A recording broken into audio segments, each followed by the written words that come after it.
Can we truly isolate weapon impact from Vietnam War?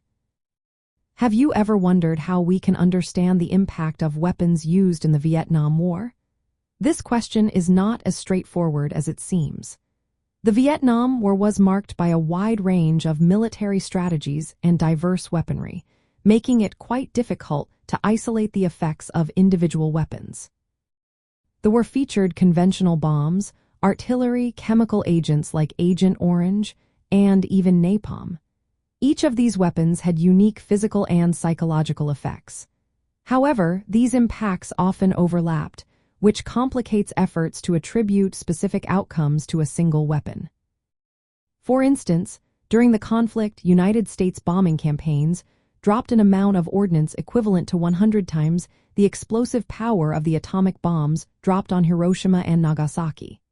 This extensive bombing caused massive destruction across various regions, affecting infrastructure, agricultural land, and civilian areas. This widespread damage makes it hard to pinpoint what specific weapon caused what specific destruction. Chemical agents and napalm further altered landscapes and had long-lasting health effects on the local population. This adds another layer to understanding the overall impact of weaponry used during the war. From a technological standpoint, some weapons were designed for specific tactical effects. Take the beehive round, for example. It was intended for anti-personnel use in jungle warfare, causing distinct injury patterns. However, in the chaotic environment of combat, these effects often merged with those of other weapons, making it difficult to assess their impact accurately. The war also took place in various combat environments, from dense jungles to urban centers. Each setting influenced how weapons affected people and terrain. For example, bullet wounds were often more lethal in close-quarter urban combat, while injuries from artillery shelling were more common in rural areas. These variations further complicate the task of isolating weapon impact.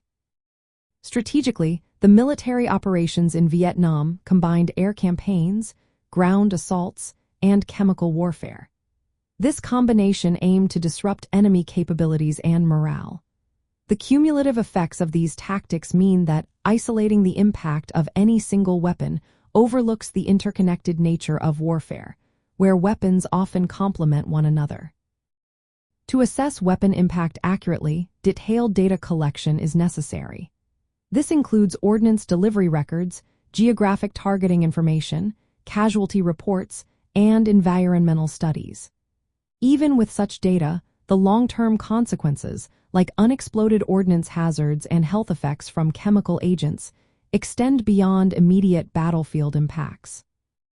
While we can describe the characteristics and intended effects of individual weapons used in the Vietnam War, truly isolating their impact from the broader context of military strategies and social consequences is not feasible.